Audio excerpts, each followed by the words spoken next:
He sends thoughts, but he does not send their interpretation. And the way you interpret these thoughts yourself, that's up to you. You decode them, and at that point, it's no longer his thought. That's why it said, his thoughts are not our thoughts. A thought is light, and your perception, which senses this light, is the vessel. When this light enters the vessel, it can be perceived in an egoistic way. The light itself does not change, only the one perceiving does. If a person perceives the light as, this is owed to me, I must take it, he perceives it egoistically, and then his vessel takes on that form. The vessel is formed in such a way that the light is revealed and shatters it. It's the same with a thought. A thought comes, and the way you perceive it, the form you give it, that's already given to you. Here, we learn how to build the right vessels. There are many techniques. The first is to study and acquire the Creator's laws, which we don't know because they weren't given to us from childhood. No one taught us these laws. All our lives, we were taught to live for ourselves, to think about ourselves, to use others for our own benefit. That's how we were taught, but now we're starting to learn differently. Live for others, think about your neighbor. Extend the light to others. You start being taught different things, different thoughts, a different way of perceiving. The same thoughts come, but you start to perceive them differently. Egoists who think only about themselves, but with different vessels. So how do you do that? There are many aspects of this work. You need to study, to pray, to do yechudim, to work in a group. The thoughts of the crowd are the collective field of people who live only for themselves.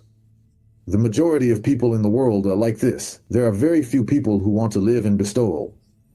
If a person truly wants to engage in spiritual development and strives for the light to come not for their own sake, but they are connected to the field of people who think only about themselves, then they start to be influenced by the entire atmosphere of their egoistic mindset. There is no judgment there, no judge, no laws of the Creator. How you act doesn't matter, just grab yours. But when a person is focused on connecting with spiritual levels that do not live for themselves, he is wary of these states because they are drawn to him, and he falls under their influence. We can set an intention, but that doesn't mean that we will definitely succeed, because there are many different conditions. You may intend to be in sanctity, but if you are in the company of people living in spiritual impurity, whether you want it or not, it will affect you. That's why, for example, in the early stages, for those who are just starting out, it's important to be in a community of like-minded people who hold the same intention that we hold. To live in bestowal, to live in faith. If this isn't the case, you fall under the influence of the environment of the whole world. There are strong people who can go against the whole world, like the patriarch Avraham. But there are very few of them. It's not a given that each of us is at that level, because even Baal HaSulam, the prophet of our generation, no matter how strong he was, still surrounded himself with students, like-minded people, and studied in a group. And that's what all Kabbalists have done since the time of the Ari, that is, for more than 400 years now. If a person is on the degree of Nefesh, then only thoughts of the Nefesh level are drawn to him. He can't think thoughts on the level of Neshama, or Chaya, or Yekida. Those are different thoughts, different attainments. Just like a child only thinks about his mom buying him a lollipop, while an adult does not have those kinds of thoughts because he is already thinking about other things, for example, how to buy a good steak. He has different thoughts. You can understand that the higher a person rises on the spiritual degree, the more he feels spiritual attainments not as something personal, but as part of a common field that the Creator gives this light, not to him personally, but for a single creation. We are all like one person, Adam, and he gives it to this creation. When such a thought comes, he doesn't attribute it to himself, but to the common field. So Baal HaSulam said that we can learn from each other. We cannot unite from the side of the vessels. A hand is a hand, a leg is a leg, a head is a head.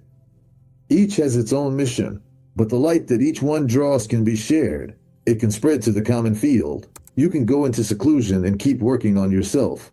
It's just an opportunity. It's a place where you can tune in.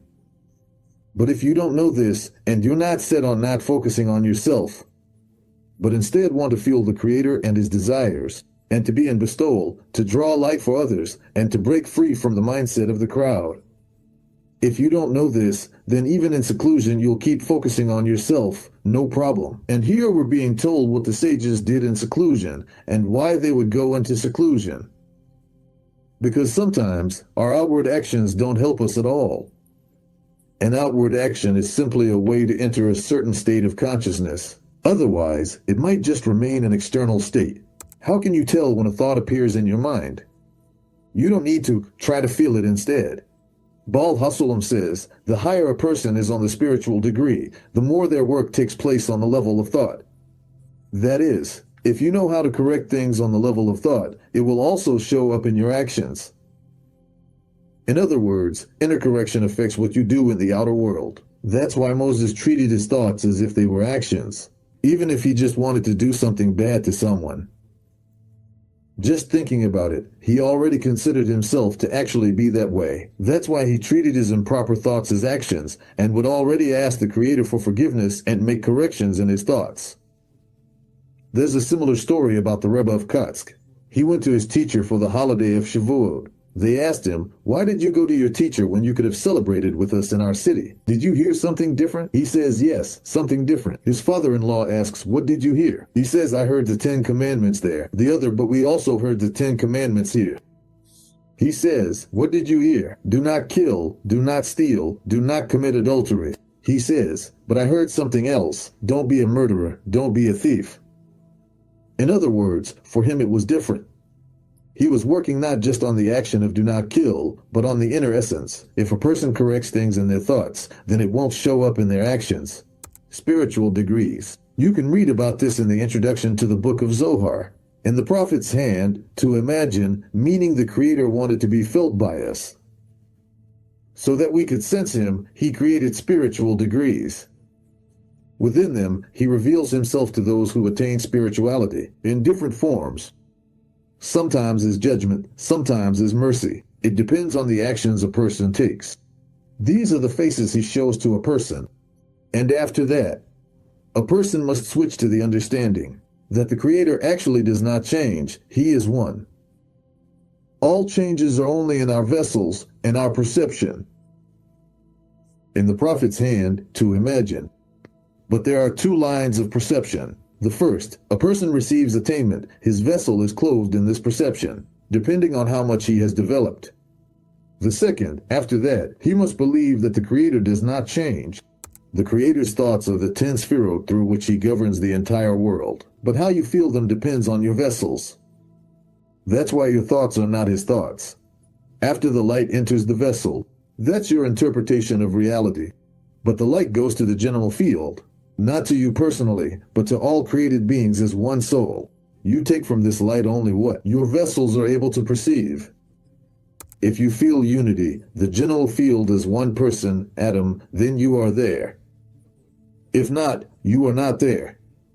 You can be physically present here, but that doesn't mean you are in unity. It's important to understand, a thought in Kabbalah is attainment. It's not just physical thoughts.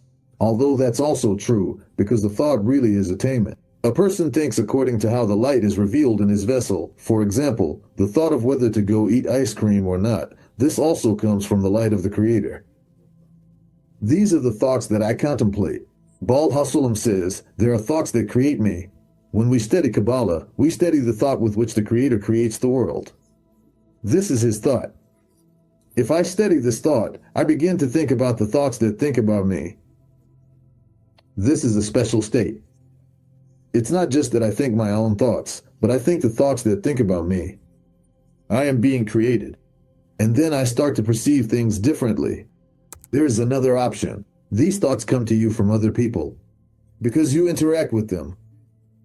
And since they themselves cannot make the correction, these thoughts begin to be felt through you, the one who is able to do it.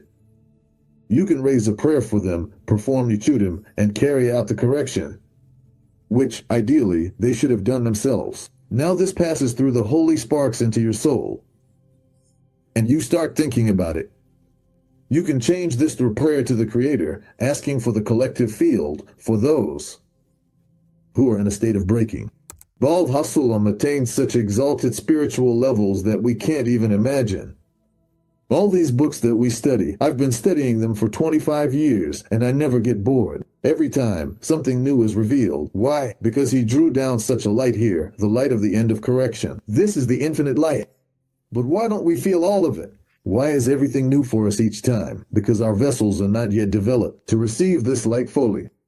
Gradually, more and more is revealed. The light has already been drawn here. We just need to prepare our vessels to receive this light. That's how it works. The light is already here. Of course, there are very few such people. In every generation, there is only one person who attains such things, the leader of the entire generation.